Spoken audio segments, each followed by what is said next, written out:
Hey, Dave Melenda here, Positive Polarity Podcast. Hope things are going awesome for you.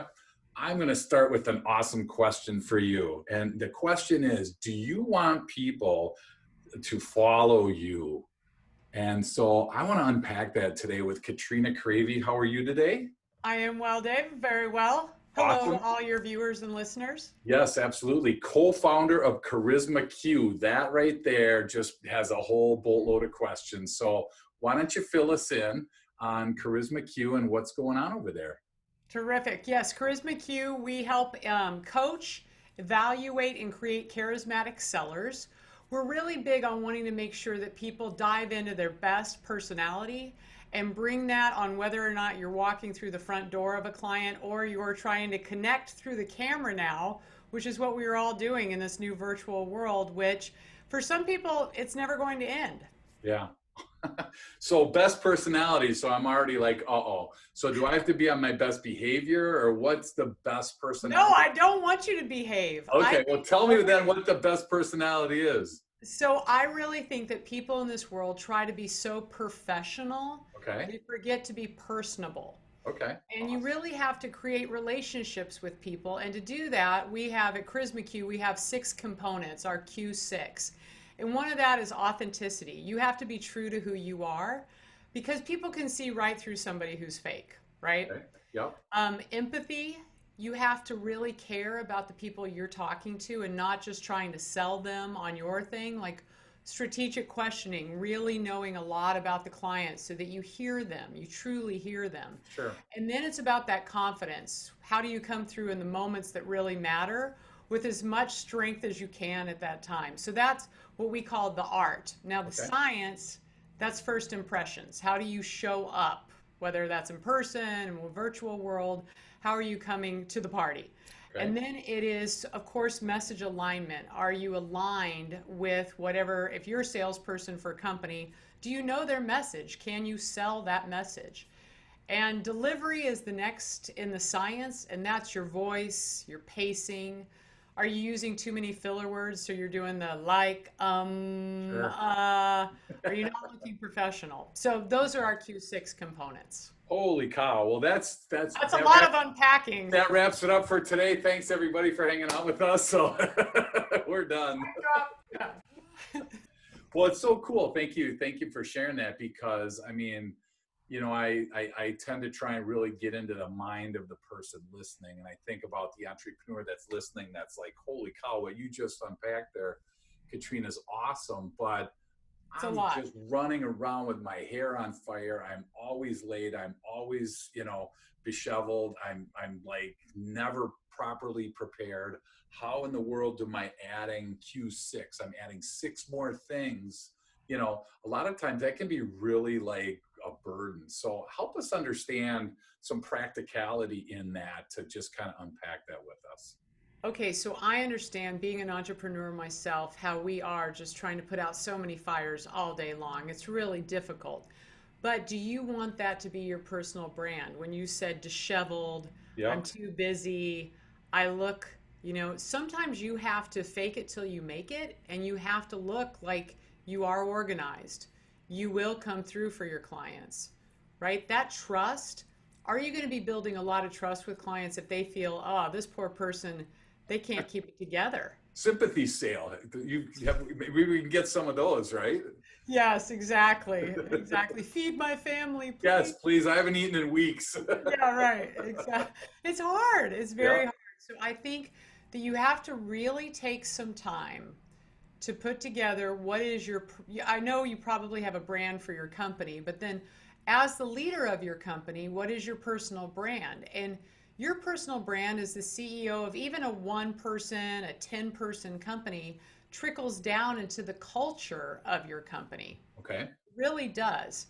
So you have to think, okay, what are my values? What are my personal values? And then that's the start of building that personal brand and the type of culture that you want for your company. Does that make sense? Yeah, totally. And I love those because we talk a lot about authenticity and a lot about, empathy, not so much about confidence because sometimes though that, it's hard to take confidence and ego and separate those. So I totally want to get into that with you as well. And I love how you kind of then looked at it from a mechanical perspective too. So, for those of you that don't know Katrina, she's, this is scary, an award-winning TV veteran. Now, when you say that on your LinkedIn site, Katrina, I think veteran, I'm thinking like old, but like you're like 20. So how do you use veteran? Mwah! Yes. Mwah! How do you use veteran in that? I mean, tell me just a little bit It's about that career.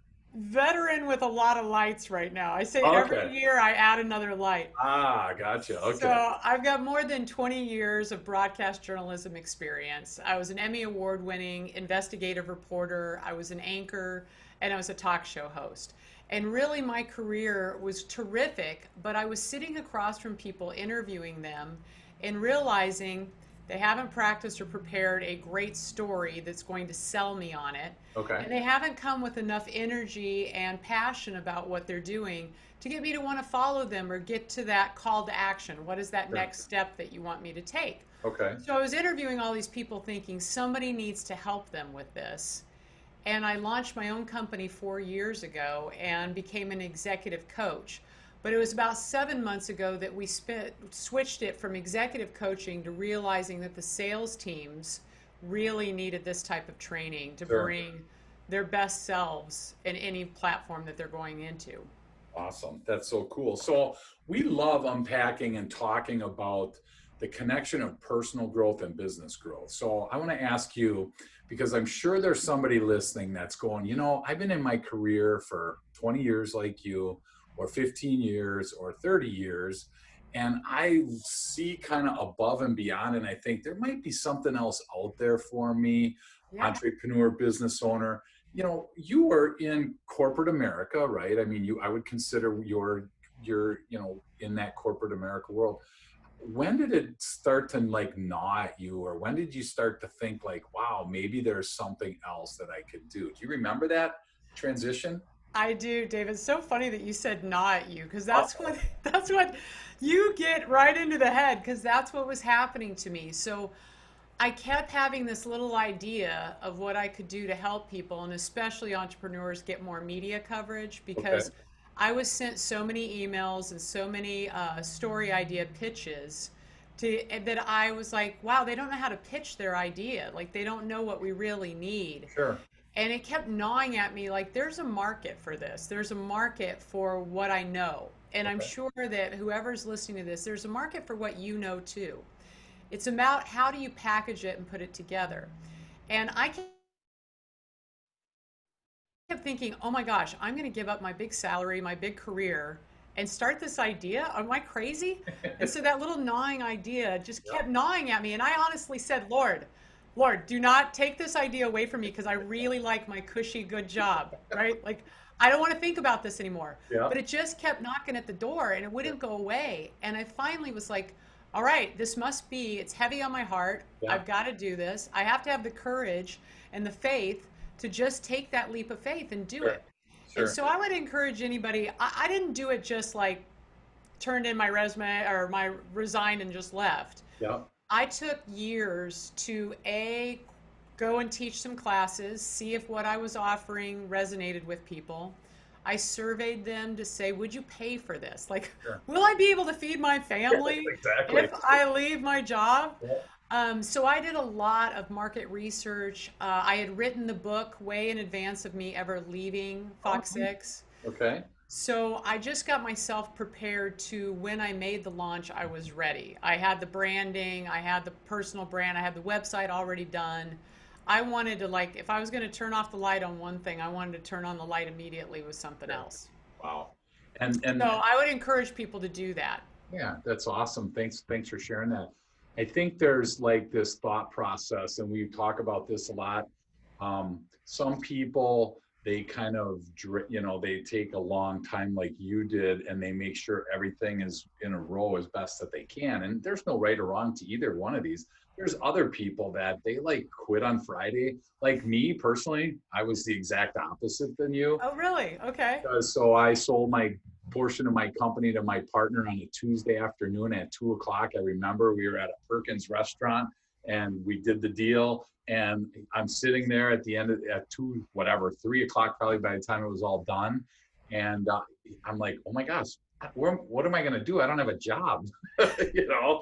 And it was Right. just, it was completely different. And I'm not saying one's right or wrong. It's just that I think a lot of people have the thought that I had, like you have to stop and then start. The overlap really is foreign to a lot of people. So Okay, well, let me ask you a yeah, question then. With you and your partner, were you already an entrepreneur? oh, absolutely, yeah. Okay, so you probably had the confidence in your ability to do it again. I did, but I didn't know what it was. That's the interesting thing is I knew that I wanted to coach people. I knew that I wanted to come alongside people, Katrina, and help them, but I didn't know what that looked like. And people, this is one tip that I think for anybody listening, if you can get too many people telling you what to do. And if you're not solid in yourself and in your message, I think that's where people run into trouble. I mean, I watch Shark Tank on occasionally, and man, some people get their butts chewed by because they didn't figure something out. And I think that scares a lot of people from jumping into business. I didn't have it all figured out. Maybe you had it all figured out, but I think No. there's a figuring out point, right? There's a transition, there's a morphing into period. So do you remember that time for you? Yeah, so when I launched, I mean, even though you can prepare as much as you want to prepare, that may not be the final message. Yeah. And you have to be able to pivot when you start seeing large clients tell you, yeah, but we need this. Yeah. Can you do this? And then realizing, okay, there's a market for that, Yep. more so than the other market. And you just have to be willing to be agile. My thing is, I think for you, you knew you had the skills to do it. I did not know I had those skills. I Okay. had always been employed by corporate America, Right. and I didn't know how to do that, Right. right? So that's why it probably made me feel a little more comfortable getting a few more data points before I Yep. decided to launch. Yeah, and again, I don't think there's a right or wrong at all to either side. I just know in '91 when I started my last business, we had $0, and then when I sold it in 13, we were about 10 million in annual sales. So, Wow. it was one of those things that I knew how to do that. And when I wrote my book, Growing on Purpose, it was because I ran into so many people that grow by mistake.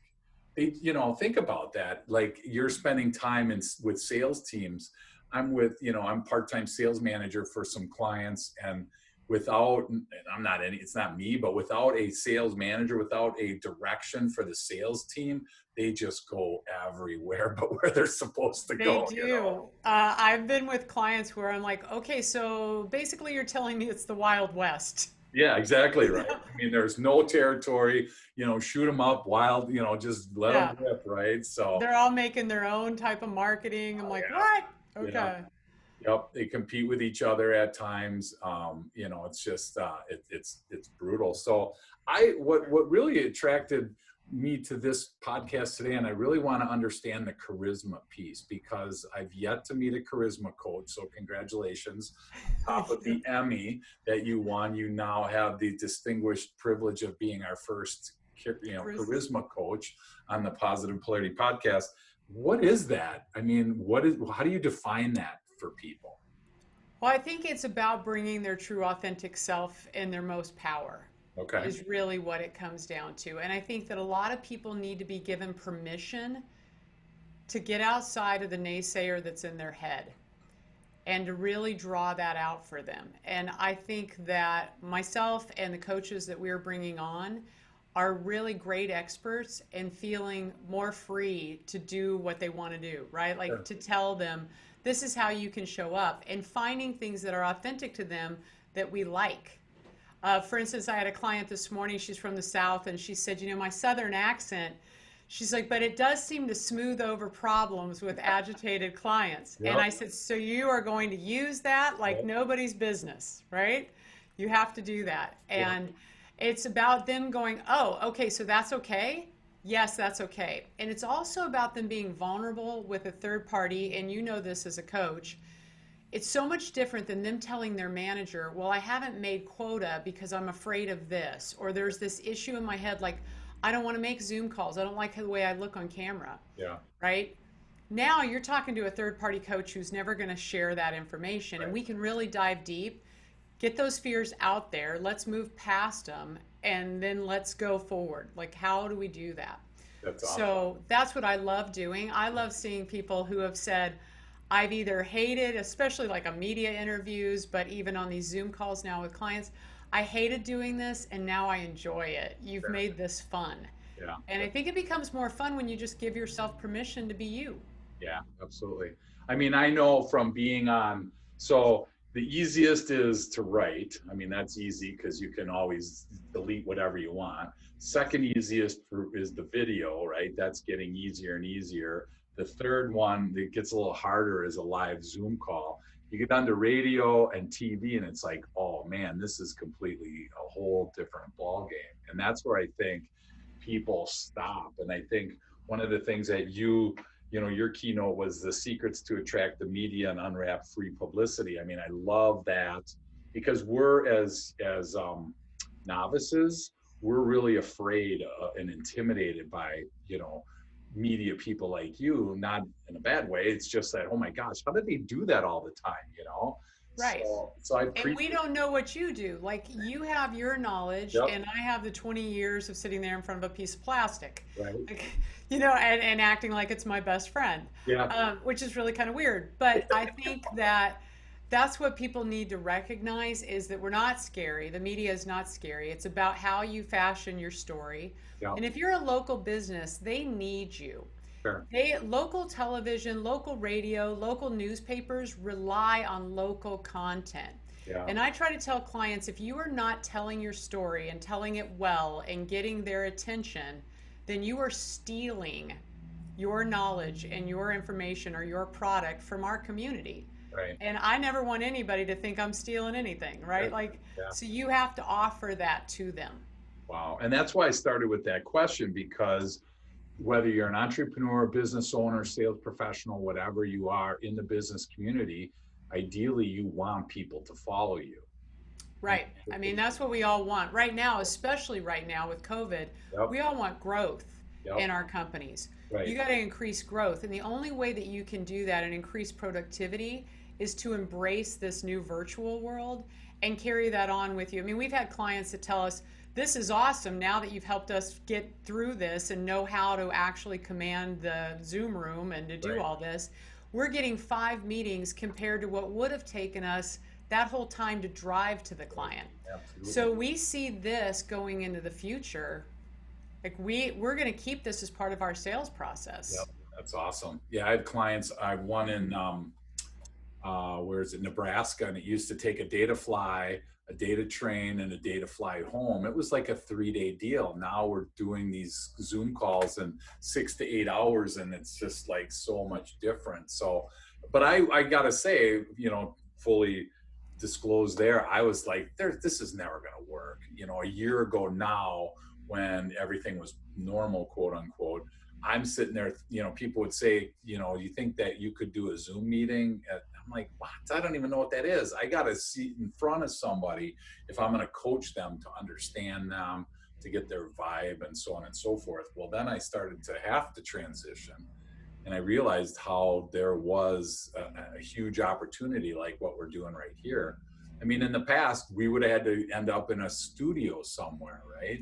Right. And do this, and then schedules, and it just everything changes. So are you Yeah, technology is terrific. I mean, I have friends in the media who are running the TV show through their basements. They're screaming for their 14-year-old kids to come and help them with the tech, It's like, Alex! And it's like, oh, Alex is the IT guy now? No, that's actually my son. Exactly. But I do think that we, at CharismaQ, in the last 7 months, we have had more than 500 people come through the workshops. We've been in 4 countries. And I feel like I know them all. I know our sponsors really well, and we have never met in person. Yeah. I mean, that's crazy. That's crazy to think Yep. that way, but you can create real relationships and move business along if you're just willing to embrace and be agile. Yeah, that's so cool. So out of those people, there have to be people, and I'm really into DISC personality profile. So I think about the high D person, the driven person that's just results oriented. I don't even want to sit down, Katrina, because I got to go, right? So I'm going to stand through your event, right? Because I Yeah. got to go. I mean, how do you get those people to be authentic and to be, empathetic to your point on the Q6? How do you get those people in that spot without, because I guess if you pass it, you kind of miss the whole idea. So how do you do that? Right. Well, let's assume you are one of those people. Sure. Okay. So you are wanting to make sure that you check a lot of things off your list, you meet quota, you do all that. If we can get you to realize that you could almost get more business from the current clients that you have simply with strategic questioning, Okay. where you really took a little moment to get those questions out there, that you found out, oh, you know what, we could sell them this too. Okay. Oh, they're having an issue with this and they didn't even know we had this product or this service. If you can finally go, okay, a little empathy, a little strategic questioning will lead to you checking it off the list and being, that's where you get them. Okay. So That's where you get them. so your strategic questioning, I want to kind of dig into that if you don't mind. Help Mm-hmm. me understand that, because when I train people in like the lost art of questioning, for instance, when we do a questioning workshop, I'm filled with salespeople in the room that they just talk and they're making statements and they're not asking the open-ended, really thought-provoking questions. So Right. from your perspective, the strategic questioning, are there some easy ones that we could use, or some ideas that we can think about to kind of dig into that a little bit? For sure. And as a reporter, strategic questioning, like I never wanted to be sitting on the set with somebody and ask them a yes or no question when you said, and they go, yes. Yeah, And exactly. then I'm like, Okay, okay. back And to now, you. yeah, right. And now I've got to do a lot more work because Yeah, I had 5 questions. You're just answering yes or no. yep, yep, Now I've got to fill 3 minutes or whatever it is. So yep. it's asking those open-ended questions. And when you say like a concept, so I'm a National Speaker Association speaker, right? Okay. I have to have this on my monitor so that I shut up. Listen, don't talk, it says, right? Yeah, listen, don't talk. So I remind myself when I'm talking to a potential client, listen, really listen. Like, listen for something that goes, oh, and take a note of it. Don't Yep. blurt it out right then, Right. so that you can circle back and say, okay, I heard a couple of things when you were talking. Right. Let's talk about that. Let's unpack this. Gotcha. Great. Right. So you and I are like this. Yeah. Yep. Well, because I'm a visual guy, and I constantly have this picture in my mind of the iceberg, and I see the little chunk above the water, and I see most people living in that spot there, whether you're selling something, whether you're communicating. I want to understand that big chunk that's underneath the water. So Right. that's where I'm trying to dig deeper into questions when I'm talking to people. I mean, my favorite 3 words, they're so easy, but they're so powerful. It's like, tell me more. When somebody starts talking and they're like, I'm getting really good at going, my gosh, that's really good stuff. Drops the wall a little bit, right? And I'm like, well, tell me more. And for whatever reason, they just seem to love to talk about that. They And do. when I I'm, just did a video called Tell Me About. oh, cool. Tell me about is the best 3 words. So Yep. same thing as you. It's like that will get the conversation started, Yep. and it doesn't end the conversation right away. And they don't know. The cool part is, I mean, you can look at the mechanics of it, and we're trying as a sales professional, we'll say, to get them to open up to share their, share their life story, so to speak, or whatever's going on. But it's the exact same thing when you go to the doctor. The first thing he asks you after you make sure you got your insurance paid up and all that stuff, he's like, "What's going on? What are you doing here? Like, Yeah. what hurts, right? Why are you here? Tell me more," whatever his words or her words are. And we don't think twice about it. And Right. so it's just unique that in sales, we kind of forget that. I call it techno puke, because we just love to just spew out stuff. And it's like, Right. The And history people of the need to learn company. how to trust you and like you to Yeah. begin with. I mean, that's what charisma is all about, is making sure that you attract, engage, and inspire others. Right? So they need to feel like they like and trust you before Right. you ever get into all the technical stuff. Right. And Yeah. that creates like just being human. Like if one of our kids like ran through the room right now, you would never go, "Oh, I'm really sorry." Like you'd be like, "Come over here." Yeah. Right? You want to create that Yep. personality Yep. Yep. and be, this is little Jimmy, and little Yeah. Jimmy, you better get out of here. Like that kind of thing. Yep. We're telling people embrace that. That is our new world. If you're working from home, Sure, absolutely. use it. Don't be afraid of being who you are. Right. Hide the laundry. Yeah. No Don't kidding. have the laundry in the shot, but be who you are. It kind of gives you a get out of jail free card, I mean, it's one of those situations where you don't want to have it where, okay, Jimmy, come here now. But if used right, it does show that you're human, and it puts a humanity or human realm or human, you know, spin on our selling, on our work. And for so long, that's been separated, where you have your business and your personal, and those should never cross, right? But Right. we forced it here, so I appreciate the Yeah. It authenticity. advances relationships real fast. Yeah, if they're the people that like kids, right? If it's some people, there are still those people, which I'm sure you run into, that are still super by the book. I mean, how do they just not show Yeah. up because they're not really buying Well, into? those super by the book people, I would bet, would be the ones that don't want to turn their video on when they get on a call. Like Oh, we isn't that all have been painful? part of those big groups where people don't come on with their video. But we've been telling our clients, we have a checklist for them of what they should send to potential clients about these calls that they're on, Sure. Okay. especially if it's a global stakeholders meeting, where Sure. there's bunches of people. Yeah. So you set expectations, and one of those expectations is the video is on. Okay. And I just had a client email me that said, "I'm so glad you said that." And I've gotten really bold. And I asked a client, "Hey, I know one of your people in the group don't have their video on. Do you mind turning your video on?" And the person said, "Well, I'm holding a kitten." Well, she's like, "Well, then definitely turn your video on." And the whole group had a good time seeing Sure. this new little Yep. kitten. Yep. And, so you never know. Now, there's sometimes you may not want them to turn on the Right. camera, Exactly. Yep. but you got to enjoy the whole process. So should I just leave it like that? Is that better? Either way, you look Yeah. great. Oh, thank you. Either way. That's so funny. I mean, we run sales advantage roundtables where, there's sales professionals in the room, all from non-competing industries, and they're on a call like this. But yeah, there's still people that don't want to share their picture. And I They guess, will in the future. I mean, it's getting faster and faster. More and more people yeah, are sharing it. we're But kind I of would think it's the old do it. school buttoned up people that don't feel comfortable with Yeah. themselves. Yeah. And I always try it because, TV person, I got to be like, it's about them, not about me. Yeah. But that really helps people to get over that fear of, why are they not turning on their camera? Setting the example right away, Right. or asking them to. Sure. And then more and more people start putting on their cameras. More managers start asking for cameras. We would never show up for a meeting wearing a bag on our head, right? Like in person. Yeah, absolutely. So you've got to take a shower. Get Absolutely. like put on some clothes and show up.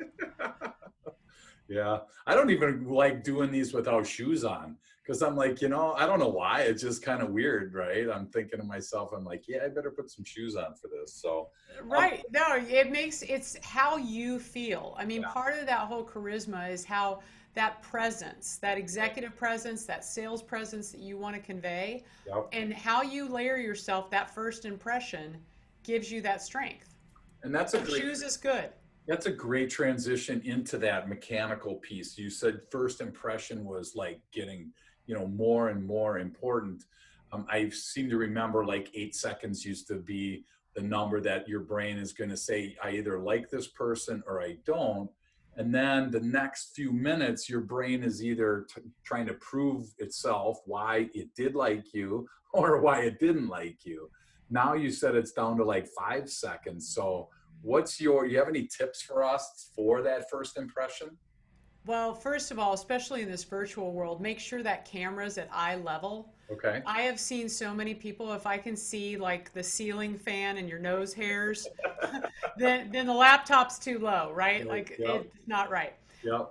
I'm big on the lighting, like we have an O-ring, Okay. a really good camera. An investment of maybe $150 can Sure. make you show up in this new world a little Sure. better. Sure. And then, of course, in person, it is about like, what are you wearing? Do you have a couple great suits? Who are you? Know your audience, first of all. Know your audience, know your situation. Like, you don't want to wear a tux Yeah. to a breakfast, right? Like, that's not going to work. Yeah. But really think, okay, I'm going to spend a little moment thinking about how I will show up my first impression.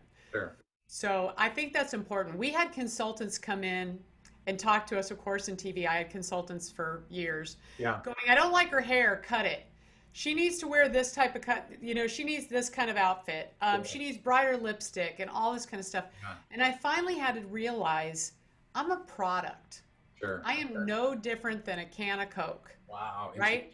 Yeah. And if you think about all of us, we are no different than a product. We are all in sales. Okay. We're all selling all the time, whether you think you are or not. You're selling like, I want to get married. I want to stay married to this person, Yeah. Yep. right? Yep. I want my boss to see me. I want to rise up in the company. I want to start a new company and I want clients to be attracted to me. So if you can really think of yourself, don't get down on yourself, but I'm a product. I want to take a really good look at myself and I want to change it. Or I like this and I'm going to keep it. Yeah. Whatever it is, but you've got to decide, will my audience resonate with this product? Sure. Well, it's so funny. I think back to I when I do a sales 101 to see if people, non-sales professionals that might want to jump in, and you ask people like, give me some words that you think of when you think of salespeople, and they're always like these negative words, right? And it's just so interesting because it's our profession, yet they say, I don't know how to sell, I don't like to sell, and I'm not going to sell. And all I have to do is say, tell you what, think back to your first date, right? And right there, it's like, uh-oh, especially the guys, because they were selling, Right. oh my gosh, whether they were trying to pretend to be a mama's boy or to pretend a tough guy or whatever it was that you were trying to sell, you were selling your brains out. So, Yeah, you picked a personal brand and you went with it. If Mama's Boy is your personal brand, exactly, right? hey, Yeah, and because you thought that your audience really liked that, and then you come to find out she did or didn't, whatever. But it's just right. funny when And then you get married and you realize you changed your whole brand and now you got to live like many that. times, right? Yeah, right. So after the first impression, then, let's say we work our way through that, and now it's the message alignment piece. So help us understand that. I've never heard those words kind of put together. So what does that mean to you? To me, it means being aligned with, especially if you're still an employee of the company. If you're an entrepreneur, then you need to come up with your messaging. Okay. You need to have really clear value proposition statement. It needs to engage like the community, not just all about you and what you do, Okay. but really getting them to start that conversation with you, right? So have a good value proposition.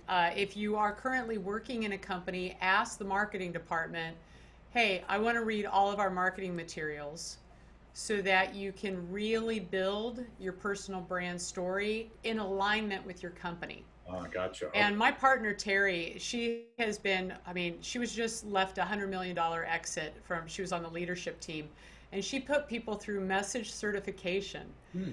And it was really awful. Like one time I think that she had to fail a person who was pretty high up in the company because they were not in message certification. They did not match the alignment. Sure. They didn't get out the statements about the company. And you can make it your own, but you had to say these particular pieces of the message Okay. that they felt really hit the hearts and minds of their clients. So you needed to know what will hit the hearts and minds, and did you nail it in your own authentic way? Gotcha. And I think so that's really interesting because you're trying to, you want to create that authenticity that you mentioned, but yet, like, if the company words are these, you're trying to make that your message, but not dilute the message. So that's kind of tricky, I would think, in some It's respects. tricky and it takes some time and it Okay. takes practice. It takes writing it out and then practicing it a number of times so that you can get it out clearly. And as long as you know those and have them in your back pocket, it's not going to be like you say it every time and you do it robotically, because Yeah. that's not what we want. I don't want people to just be like, my message is this and that's not, you don't want that. Yep. But it is being like, okay, I'm comfortable with it. Like, I give an example. My father was a grocery store clerk and Okay. manager. Now, if at a barbecue somebody said, what do you do? He could be like, I'm a grocery store clerk at Save Mart, right? Or he could say, I have the most wonderful job because I get to see your family grow up. As they come through the checkout line, I will probably see them as babies. I'll see them graduate from Sure. college and they'll get married. And I will know that I nourished them, Wow. That's cool. Yep. right? Like, and I've changed the story now. I've changed the message to Yep. being about you and not about me, but being about you and how we can connect together.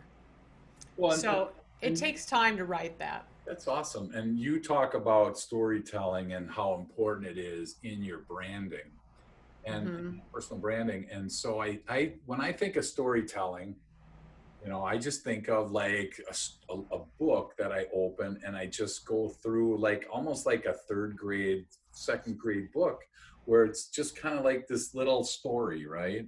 And I Right. and I I'm trying to incorporate that personally into my selling, into my communication, and sometimes I struggle with it. So, are there simple things that you share with your groups as to what to work on or what to think, or is it broader than that for us? It's fairly broad. So we have our charismatic collapsible copy because you need to know, like, okay, what is my audience? Always the first question. Okay. How much time do I have? Am I on a 20-minute call? Is this going to be a 2-minute media interview? How can I say the story in this Yep. amount, and then this amount, right? Like, so we have to, and that's where the journalism comes in terrifically because it really makes sure that I don't allow you to bury the lead. Yeah. A lot of people don't tell their story well because the thing that is most important goes way too far in the back.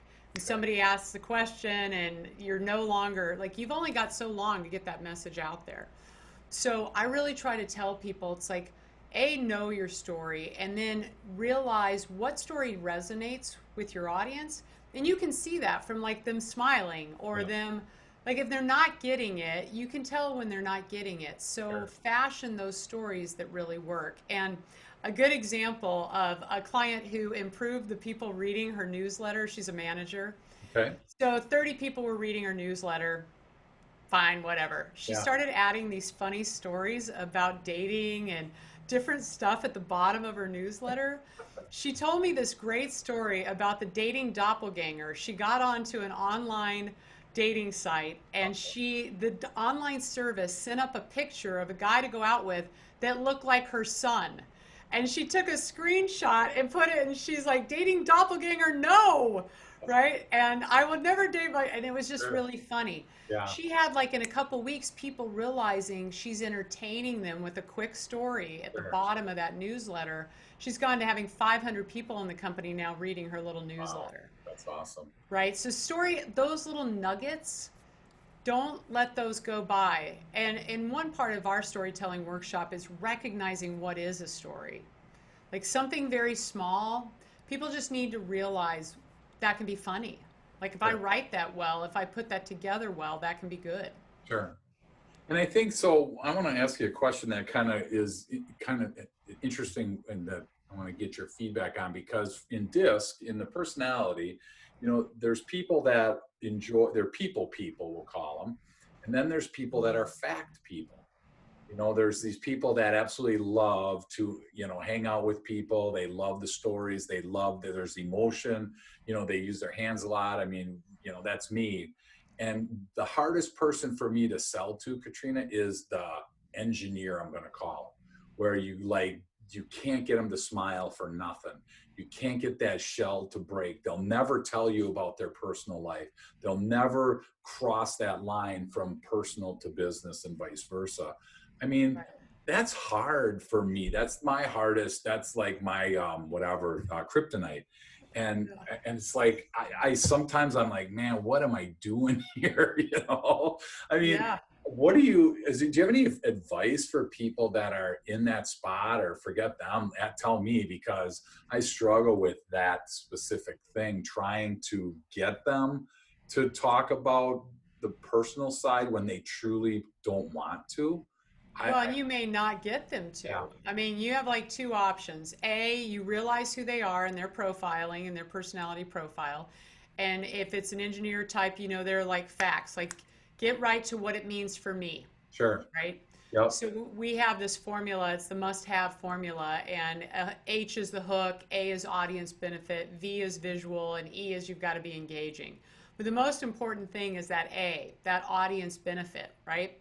So if you're talking to somebody like that, you're like, hey, I don't want to take too much of your time. I know it's very valuable to you, and I want to just lay out, I want to hear these three questions I have for you. Send it to them in advance. Sometimes people like that might want to write you back sure, more than talk to you, yep, right? So they're more comfortable with writing. So you give them different mediums to get back to you on. And then just, you're not going to maybe make that personal thing. And I get you because I feel you. It's my kryptonite too. We were just on a call with someone who's prepping us. We're about to create a video platform. And this investor or potential like person listening as an investor just ripped me a new one because of like me trying to create a new like a community, like have a relationship at the sure, beginning. yep, And she's like, okay, I don't care about that, I don't care about this was stupid. yep, And I was like, okay, all right, but you just have to realize there's different people in the world right, and you're going to learn from all of them. right, So if you have that empathy even for yourself, right, and just go, okay, I am going to learn from this experience because now when I get on another call with somebody like that person, yep, I'll know what they want. So yeah. I've just gained a ton of insight into a whole new audience. That's awesome. I think about it from a chameleon perspective. I may wake up red, and that's who I am. And then if I run into somebody that's blue, I need to be blue. And in our communication, we're so used to making them acclimate to our way. And it's really hard in sales because if somebody's non-emotional and you're trying to get them to go emotional, it's over. I mean, you're not Right. going to break that. So then rather than expect them to go emotional, you as the sales professional need to go non-emotional. And Yeah, you got a mirror. that's the hardest thing for me, to like not smile or to try and stick to facts, or it's just like, man, and I guess what I'm trying to get to is, how do you stay authentic, but yet still do that? I haven't figured that out yet, because I almost feel like, and somebody challenged me on that, and I was like, you're totally right. I didn't Oh, have. they challenged you on the fact that you weren't being authentic because Yeah, you're changing to blue. yeah, I would say that you're still a red. You're yes, just a red that's trying to love a blue. yep, exactly. Right? Well, And so as yeah. long as you don't say anything that feels yucky to you, you Yep. know, Yeah, no. then that's when you know that you were not your authentic self. Yep. Like for people who live in Milwaukee, when I took over for Tom Hooper, who was Yeah. the Ron Burgundy of Contact Six, and he was the investigative reporter, Yep. consumer reporter, and I took over for him.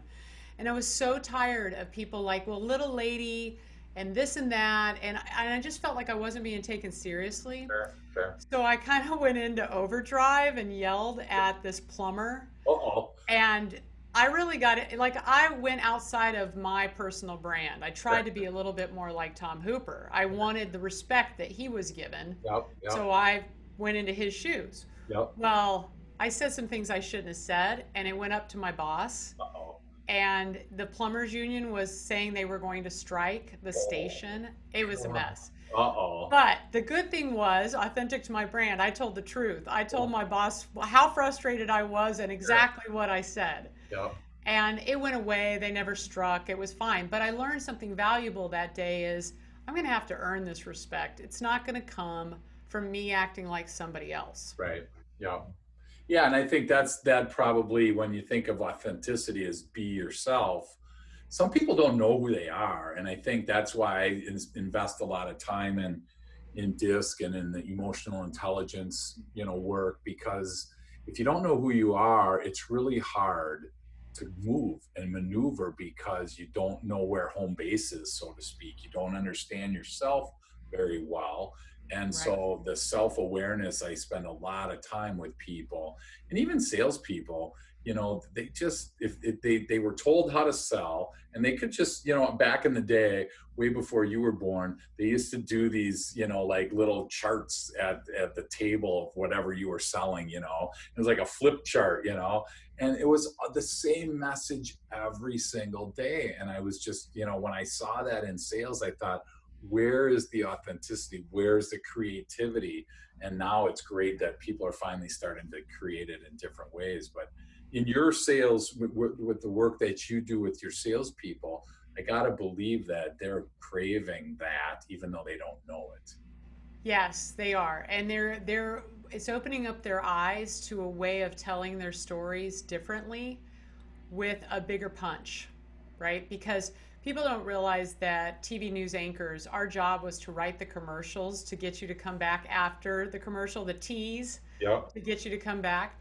And so, really helping them to establish the story, that hook right at the top, to get people involved, to create that conversation, that really does help people. And knowing that they can be their authentic self is super big. Now, back on your point about they don't know who they are. Yeah. So, if you're one of those people right now who don't know who you are, think about who you want to be, right? Like write down some of the words of things that you want to be known for. Like Sure. I wanted to be trustworthy, Sure. right? I wanted people to see, oh, that's Katrina's story. That's Katrina's trustworthy. Like Yeah. I believe what she's saying because she's done her homework, right? So start writing down some of those key words. If that's integrity, honesty, we have like 100 value words that we Yeah. send out to clients to say circle them, right? Some of mine are like courage and confidence. And Sure. so start building that personal brand and finding out who you are by who you want to be. And don't let other people define you, right? Yep. You have to define you. You will show up bigger in this world if you decide, I'm going to take this on. Wow. The first word that came into my mind was cowboy. We were talking about it before, Okay. and we were talking about before we started, and it's like, man, I don't know what there is about, about God, about me. Maybe I don't even want to talk for the rest of the world. I'm just gonna talk about me. But it's like we were watching that whatever Wyatt Earp stuff, and it was like, man, that looks so cool. I would, just for a day, I'd love to do that. So I think I bring it up because I don't want people to have any boundaries to their words. Right. Go big. Yeah. Go big because the world's going to shrink you down anyway, right? Yep. You'll be chiseled away. Yeah. Somewhere. I always say it's like I'm a smooth stone because water has just gone over me for years. Exactly. But I think that like go big. Allow Yep. yourself to try to dream as big as you possibly can, and you'll come into your own. You'll Yep. find it. That's You all. just have to know what your gifts are and be okay in saying them out loud. I think a lot of us, especially women, are taught don't toot your own horn, right? Stay humble. Yep. You can still be humble and still be confident. There's a line between arrogance and confidence, Yep. And that's right? And we know when you get to be arrogant, you're no longer caring about other people.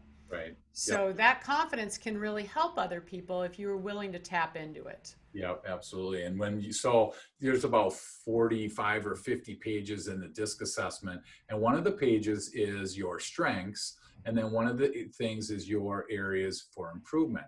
And I tell you what, going around in a room, in a team, and asking people to point out their weakness versus point out their strength, they are so easy to point out their weakness. They do not want to look at that list of strengths because they don't want to be considered egotistical. They don't want to be considered whatever that is. And that's just sad because the strength and the weakness have the same amount of, space in your life. So Why why not give them equal? We're so used to giving that weakness so much more power than we really need to. So And think of how much we're losing as a society from yeah, people not being able to tap into their strengths absolutely. in a good way, right? Like, we're saying we're trying to create genuinely good people. Right. And if you could just bring a society up to go, all right, I'm playing at my highest level, and it's okay, and everybody's okay with it. And look at us all rowing together, right? Yes, exactly. Wouldn't that be nice, right? I know. Yeah. And that's the world that we're really wanting to create. Yeah, absolutely. So the last one, as we start to come in for a landing, you talked about the delivery part. So that's the mechanics, I'm assuming. Hmm. That's where that's where most people probably spend in their mind. That's where we're going to spend most of our time. But that's probably the least amount, I would guess, out of everything, or how much. Well, your delivery can make a big difference. If you Sure. think about your tonality, your voice, your inflections, I always like to joke around like, think of Martin Luther King giving the I Have a Dream speech, Yeah, and then now think of Mike Tyson giving it, yeah, right? I've got a yeah, dream. yeah. Yeah. So delivery is Hey, Mike, important. if you're listening, no disrespect, okay? We love you, man. Actually, Mike Tyson has done a lot of work with a speech coach, Okay. and his Netflix documentary is amazing. His voice sounds totally different. Cool. Good. Yeah, he's done some personal growth, right? Good. Personal work. Good. So a lot of it too, I think the biggest problem is filler words. Sure. Like, you look unsure, you don't look as trustworthy. Yeah. So we talk about getting those filler words out of your speech. And on our platform, we're videotaping you so that you get to see Yeah. in your answers, wow, I had 5 filler words a minute. That's pretty high, although that is the American average. That is so Really brutal. good speaker gets down to 2 filler words a minute. Yeah, that is so brutal. Thinking back to my early sales days, I was at a manufacturer and they had like a 3-day sales training. And normally it was always about the product. Well, the last day, they videotaped our presentation and it was just the most painful thing. People will not participate in role playing. I tell people we're going to do role playing. They say, I'm sick that day. I don't care what day it is, right? But now I've changed it to where we're going to practice. And for whatever reason, practice versus role playing is way better. So, but yeah, Yeah. that's so crucial because Right. And we're videotaping them over the year so they yeah, can see their improvement and they're getting at bats.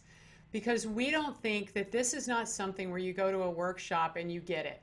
yeah, This is a golf game. There are nuances of the approach for different holes, different audiences, all of that.